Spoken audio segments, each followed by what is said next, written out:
Խաղություն այս տանը, սիրելի Աստծո ժողովուրդ, խաղություն քո սրտում, քո տան մեջ, քո հայրենիքում,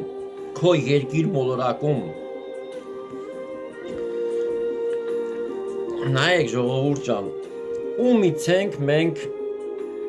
մեր խնդիրների, մեր օգսեների ժամանակ ում ենք մենք դիմում, ումից ենք մենք օգնության ձեռք խնդրում, ում առաջն ենք մենք գալիս, ում ենք խնդրում, որ մեզ օգնա,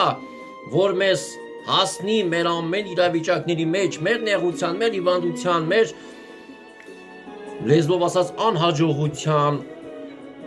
այս կյանքում ամեն դժվար բարդությունների մեջ ում ենք ապավինում, ում ենք դիմում, ում ենք վստահում, ում վրա հույս ունենք, ում ենք հավատում, որ մեզ կհասնի այդ իրավիճակին կօգնա, ձեռքը մեկնա։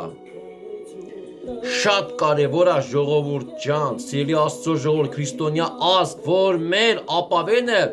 լինի Հիսուս Քրիստոսը, որ մենք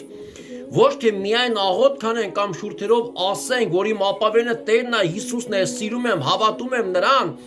այլ իրական իմ ու քո այն խնդիրների, նեղության իրավիճակների մեջ իրական գանք աղոթքով վստահենք, հավատանք Աստծուն ու իմանանք, որ Տերն է մեզ օգնականը։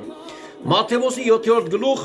7-րդ խոսքից ասում է. խնդրեցեք եւ կտրվի ձեզ, որոնեցեք կգտնեք, դուռ թակեցեք եւ կբացվի ձեզ, որովհետեւ ամեն խնդրողին առնում է, որոնողը գտնում է, դուռը թակողին կբացվի։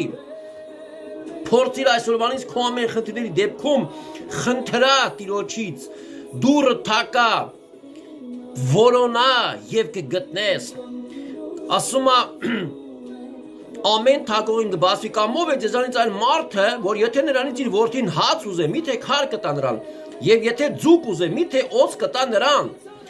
Այսինքն ասում է դուք մարդ լինելով կարում եք ձեր երեխաների համար աշխատեք, տանջվեք, չարչարվեք,